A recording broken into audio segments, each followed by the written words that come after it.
We got some big news updates to go over. We got stuff in the heavyweight division. As you can see, Tom Aspinall's career being in jeopardy. Alex Pereira teasing a move to heavyweight and some other things regarding that. You also got some flyweight news regarding the title fights of Josh Van and Manel Kape or Tatsuro Taira. And we get some more specifically in the welterweight division. Let's just get straight into it. As you can see, those are Tom Aspinall's eyes after his double eye surgery. If you did not know already, he got that earlier this week. Almost 4 months after the eye poke. So 3.5 months, and he just got double eye surgery. But here there were rumors circulating that Tom Aspinall was forcefully stripped by the UFC, forcefully told to vacate his title, and he obliged and said, okay, release me from the roster and I'll relinquish the title. But that was not true. Tom Aspinall posted yesterday saying still in the game with the belt, so he's clearly not going away. And this guy, Pete Carroll, I forgot who he works for. I think it's like Yahoo. I don't know. I'm not going to say anything, whatever. He said, this is not true.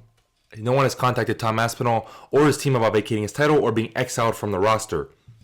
That would have been some crazy ass shit if this guy who fucking was begging for fights, got fucked over by the UFC for 2 years with John Jones, finally gets his fight, gets an illegal move done on him, gets hurt, injured, and now he has to fucking get relinquished. That's the same thing I gotta say for all these people calling him a quitter and a coward. Not only is it stupid, it just doesn't make sense. It does not make sense at all. This guy who's worked his whole career, his whole life up to this point, right? And through that, he's had the major knee injury already against Curtis Blades in 2022, and then he has a whole John Jones fiasco. For 2 years, he's just sitting around. Hey, I want to fight. I want to fight the interim. I'm an interim champ. I want to fight this guy. So he gets 2 fights in 2 years, and they last 2 minutes total. 2 minutes. Like, he makes it quick and easy, bro. And he's begging for fights. Finally gets the undisputed title. Something he's worked for so long. Had the whole fiasco. Begging for fights, too. Begging for a fight. Finally gets a fight. And he's losing this fight very slightly. Yes, he's losing, in my opinion. He had a blooded up nose. Steel Gon landed better strikes and more strikes. But it's the first round. It's this close. This close. And people are going out here saying Tom Aspinall quit because Ciryl Gane made it hard. Ciryl Gane didn't do anything too crazy. Yes, it was a tough fight. But he's a fucking fighter, dude. Like, he's going to be in tough situations. And for him to quit. And not only, okay, right when it happened, and he's like, I can't open my eye, I can't see. Call him a quitter, then okay. I just think you're being a little harsh. But after seeing all the shit, one thing about, why would he fake surgery? Like, this would be the biggest bullshit of all time. It's like Jeffrey Epstein faking his death. Like, or just not that, but you know what I mean. It's like some bullshit. Like, why would he do all that? Whatever. Disregard that. Because we have updates on his eye situation. 4 months after the eye poke from Ciryl Gane, he reported he still cannot track moving targets with his eyes and is taking 32 eye drops a day. Cannot track moving targets. How are you going to track a punch? He experiences vertigo and dizziness when changing direction suddenly. Dizzy. Missing people's hands when shaking them. Imagine, hey, how are you? I mean, he's a big guy. He's famous, whatever, fighter. He shouldn't get embarrassed by that. But a regular Joe like us, we miss someone's hand when shaking it, we'd be fucking embarrassed. And he has to ask others to drive in places. So he has to cuck around in the driving world, which I hate. I'm sure a lot of people hate it too. I don't like being driven around. Especially for little shit, like say you go to a grocery store, you gotta take your kids to school or some shit, you gotta go to work, whatever it may be. You gotta go to a doctor's office. You gotta be driven around. That's ass. We're not 5 years old. He's also struggling to play with his kids. And continues to deal with a black spot in his vision. Like, that's crazy shit. It's currently unclear when or if he'll be able to return to the octagon. Not only is his next fight unclear, but his return, he doesn't know if he could fight again. Because this is very bad. 4 months. But this is... The thing with this...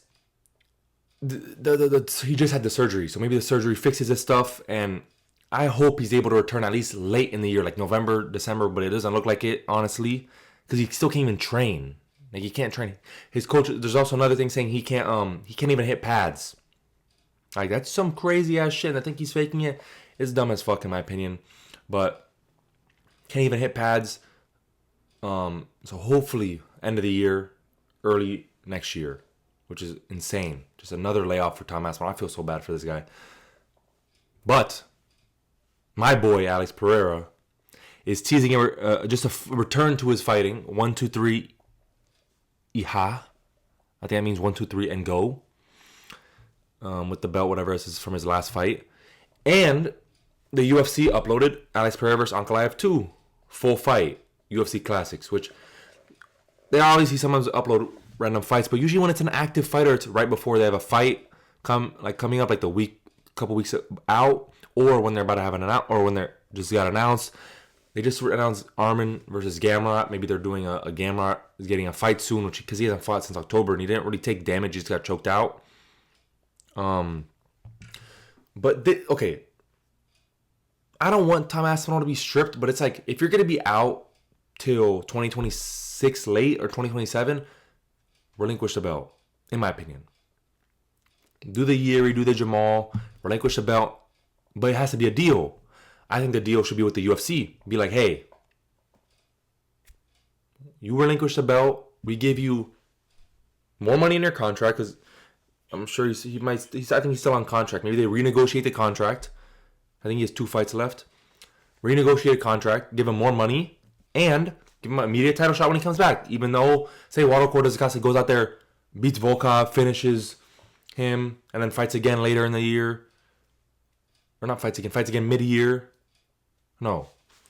Why am I saying that like he's booked? They'll probably fight in May. Waldo versus Volkov. Say he finishes Volkov, waits till the end of the year to fight, and by that time, Tom Aspinall is looking to return, and say Alex Pereira is the champ at heavyweight. Waldo Cortez maybe on a tear. Big fan base, love. That's the only problem with that. But I think give him an immediate title shot, because Waldo has no problem being active. Give Tom Aspinall an immediate title shot when he comes back, just like Jamal and Yuri, and maybe give him some more money. So yeah, I think Pereira, if he's going up to heavyweight, I think business-wise, this is a very business-oriented now. It's always been, but it's especially now with the Paramount deal. I'm not opposed to it making Alex Pereira versus Cyril Gane for the undisputed, because you're not going to do fucking Alex Pereira versus Waldo Cortez Acosta. You could do Volkov, but I just want a more compelling, like, intriguing statement win from Volkov. Not where he's getting out-wrestled and held down for 11 minutes, but his opponent has no brain, Jolton Almeida, and just doesn't strike. He should have lost that fight. Like, he should have. But Jolton Almeida is the third and doesn't know how to do ground and pound. Like, it was a bad performance. I know Alex Pereira's not a striker, but Volkov, I still want to see something like, I want you to have a statement. So go out there, beat the shit out of Waldo Cortez Acosta, and then you get a title shot. I still think it should be Alex Pereira versus Cyril Gane. Cyril Gane's the best other heavyweight. Yes, Volkov beat him, but I don't really hold that fight. It was a close fight, honestly, but Cyril Gane broke his toes in the first round, and whatever. We've moved on from them. When we look at their performances versus Aspinall, Volkov, I know it was years ago, got ran through. Pause. Cyril Gane made it hard. He did, and he was winning that fight. I know it was only 4.5 minutes, but he was winning that fight. So I think Alex Pereira, Cyril Gane, will be a fucking striker's masterclass. Or, what do they say? Striker's delight, you could say. So it's going to be a kickboxing match. I think Alex Pereira wins that by knockout. I don't really see Cyril Gane, like, really giving Pereira that much trouble, honestly. Like, once Pereira starts feeling him out, I think it's going to be like, Pereira's going to just go out there and bully him. Like how he did to Ankalaev. He's going to go out there, walk forward, because Cyril Gane doesn't have that much power. Like, yes, he's a little more accurate. He does have pop, obviously. He doesn't have crazy knockout power. He's more like, he pours it on you. It's a pour on. And I don't think he'll be able to do it. Alex has a good chin, especially if he doesn't have to cut any weight. Just he's going to be around 250 pounds. I think Alex should move up to heavyweight as well. Honestly. I think it's like at light heavyweight, okay, who are you going to fight? Ankalaev 3? No. You just beat the shit out of him. No one wants to see that. And in my opinion, there's no need for a trilogy. The first fight, you had a broken shin, norovirus, broken left hand. It's a 48-47, close fight, very close. Second fight, 80 seconds dead. Dead. You know? And then who are you going to fight? Yuri again? You knocked him out the first fight. Then you go to the second fight. You absolutely dominate him, make him look like a fool. I love Yuri, but fuck, you look like shit. Yes, Yuri's improved greatly since that fight, but you've already lost twice by knockout. And it just got worse. Your performance got worse. Alex Pereira got better. And Alex Pereira's looking even better than there. Or Olberg. Another kickboxer? No. We want to see... If he's going to fight a kickboxer, we're going to fight Ciryl Gane. A bigger, more dangerous kickboxer. Or you're going to fight Aspinall. More all-around game. Way more dangerous and the threat of a takedown as well. Even though he's not a great wrestler. He just bulldozes you. I think Alex Pereira beats Tom Aspinall as well. But I'm not too opposed to Tom Aspinall. I don't want him to be stripped because that's kind of fucked up by the UFC. But if he relinquishes the belt, there's a deal. So the division could move on. Alex Pereira could fight for the undisputed. Because maybe Alex Pereira is going to push the UFC. Hey, I don't want to fight for the fucking interim. I have, 6 or 7 title wins? Didn't mean to do that. 6 or 7 title wins. I'm a star of this fucking UFC. I've saved so many cards. I just saved the light heavyweight division, low key. Interim? Get the fuck out of here. Who's Tom Aspinall? Zero title wins. Best win, Sergey Pavlovich? Curtis Blades in a minute. Those are his 2 title wins. I have Izzy, Yuri twice, Ankh, Khalil, Jamal Hill. I'm the face of this fucking organization. Undisputed now. I think that's what he could say. But on to this next heavyweight news. Since Curtis Blades will face Josh Hockett. This is rumored. I don't know where the source from this came. I know it's from some French MMA page. I think they're pretty reliable. And it was in a group chat I'm in on Instagram. They sent it in there. And it's no one turned it down like the news. Because people usually turn down stuff saying, oh, that's bullshit. That's fake. That's a shitty source. But here, no. This is kind of crazy, honestly. But when you look at this division, holy fuck. Ciryl Gane's going to fight for the belt. Volkov's probably fighting Cortez Acosta. Pavlovich could have got Blades, but he might get Kuniev now. Spivak's fighting Delija. Jotomin out of there. Tybura is fighting Walter Walker. Derek Lewis just got knocked out. Taliesin Cherries had a war with fucking Tai Tuivasa. Shamil just got knocked out. Mick Parkin, who cares? I was like, who the fuck is Josh Hockett going to fight? I thought you get Derek Lewis maybe, but Hockett's pretty active. Derek Lewis isn't that active anymore. I thought they'd fight in the White House, honestly, Hockett versus Lewis, but I'm not opposed to it. What are you going to do, Kuniev versus Blades too? No, not yet. I think Kuniev's going to fight Pav. Pav is looking for a fight. Kuniev's just beat Almeida. Kuniev's going to just keep fighting up, I guess, versus Pav, while Pav waits, whatever. He hasn't fought since August when he beat Waldo. Waldo is probably going to fight Volkov. Ciryl Gane's probably fighting for a belt. So I think Curtis wins this. But he looked like shit against Rizvan.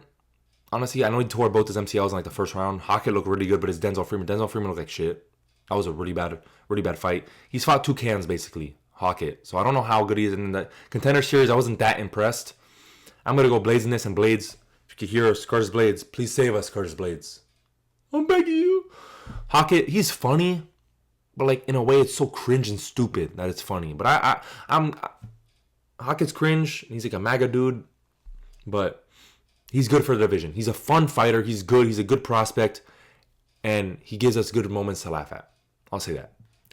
Next up, Gable Steveson says he'll call for a UFC debut if he gets a spectacular knockout in his upcoming fight, which I think is either this month or next month, so February, March.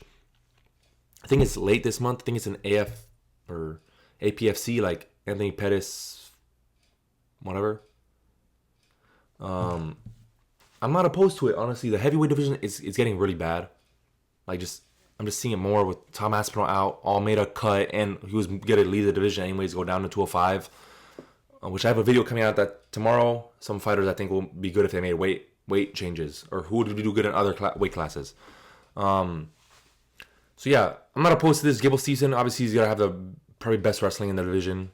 Good top control, good ground and pound that we've seen. He's got power in the hands.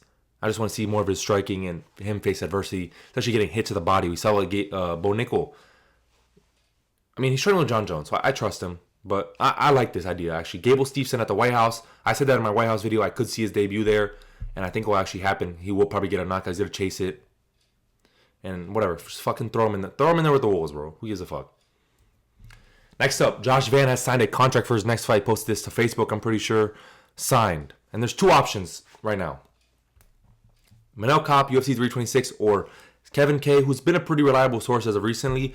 I know back a few months ago even, he wasn't seen as a reliable source, but he's been very reliable recently. He says it's in the works. Van versus Tyra, April 11th, UFC 327 in Miami. I'll love that because I'm going to that fight. That'll be awesome. But then I also heard from someone with Manel Kopp, who's close to him, an inside source who's reliable and who knows some shit. He said Cop signed the fight to fight Van in 326 co-main. But the question is there, Manel Cop fighting on short notice and cutting weight on short notice, which he struggled. He's a big muscular guy, and especially his tits. It's like, now it's like 3 weeks out. Doesn't make, maybe he signed it a week ago, Manel Cop, and agreed to it. And so he's like a month to cut weight, but I'm not sure. I would love it for it to be the 326 co-main. I've been saying 326 needs a co-main. Kyle Brujalo versus RDR was not a good co-main. Maybe if they're both coming off wins, if Kyle maybe beat Imavov and RDR beat Brennan Allen, maybe, but they both look like shit their last fights. Like they got shut out basically. So it's not a good. It's a good featured fight, but it's not a good co-main. The main event's a banger, Charles versus Max, but I think Van versus Cop, it would be perfect co-main slot there because right now the options are scarce. Like you're not gonna get Michael Morales in there. You're not gonna get Ian Gary in there probably. Who's he gonna fight though? He'd probably fight Morales. Morales probably can't cut weight in that time. Usman's not gonna take a short notice fight. Van and Prates was in the hospital the other day, like probably just drunk and dehydrated. Maybe him versus JDM, but that's gonna happen. We're gonna get to that in a minute. Carlos versus JDM. So it's like, who are you gonna have as a co-main? I don't fucking know, because Moicano still needs an opponent. It was supposedly him versus Ribovic. Ribovic accepted. Moicano didn't, but that's not co-main worthy. But I think probably Kyle Brujalo versus RDR is going to be moved up. So I thought Josh Van versus Tatsuro Taira would be made in maybe Japan in May and have like Yuri Oberg there, but Yuri's having his kid in April. So I think those two fights, Yuri Oberg and Van Taira, will actually be UFC 327.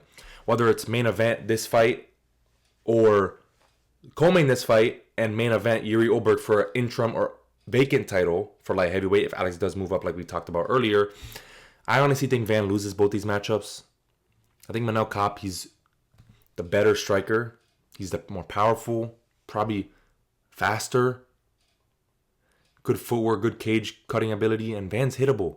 I think Manel Cop would knock him out. And Van's shown to be a little chinny. Yes, he's a good chin, but it's like he's been chin before. I think Cop knocks him out. And then Tatsuro Taira is the same reason I picked Pantoja. The grappling ability. Taira might be even better at getting to the back. He has good top control as well. He's long. He's really big. Maybe he doesn't have the output or like the pressure that could mess up with Josh Van as Pantoja does, but I think he's just as capable as a grappler, especially when he gets on your back. It's very dangerous. His long, big legs are going to be able to wrap around Josh Van's tiny little petite waist, and I think it's very, very dangerous for Josh Van. I think he loses both of these, honestly. So let me know what your thoughts are. Next up, Ilya versus Islam. Islam says he's open to facing Ilya at the White House. He says he likes this idea. If the UFC wants it, whatever. After Ramadan, I'll slowly begin my training camp and I'll be ready for White House or any other dates. I don't want Islam to fight at the White House. I think we're getting Ilya versus Justin. I wish it would be Ilya versus Armin. Islam versus whoever in like May or July. Those guys clash. Ilya would beat Armin. Islam beats whoever's in front of him. And those guys fight December or something, or November in MSG. Fucking for the welterweight belt. It would be perfect. But now, it's like, Islam's going to get... Islam's proven at welterweight. I want to see Ilya versus a highly skilled wrestler and strong, big dude in Armin Sarkarian. I would love to see that. Because I think, right now, the question is, Islam's not going to move back down. Islam, if it would have been perfect last year, UFC 317. Ilya's moving up to the division. He has all the love in the world. He's not inactive, but he's not super active, but he's still active. He's fought twice in 2024. Now he's getting a little bit of hate, obviously, because he's inactive. He's fighting Justin, not Armin, but it would have been perfect at the hype of this. And this is Islam's most non-compromised state at 155, because right now he's put on too much muscle. He looked too big in there. He looked like a true welterweight, and the cut down to 155 again, he's going to drain himself bad.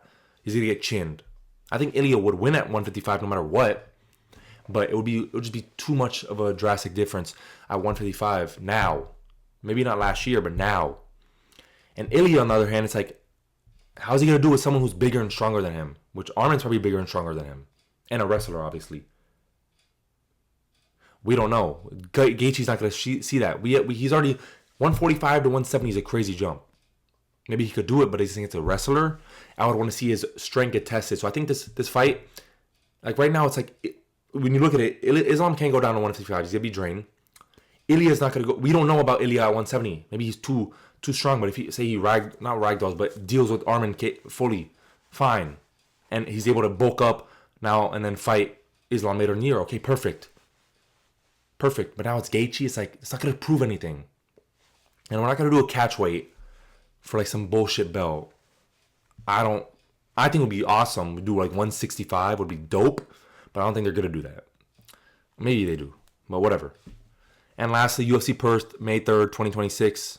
As per multiple news sources, the UFC is reportedly returning to Perth on the 3rd of May, 2026 as part of their Western Australian tourism deal for another UFC fight night. Expected headline is JDM versus Prates. Perfect fight to make. JDM, ranked number 1, needs to fight down.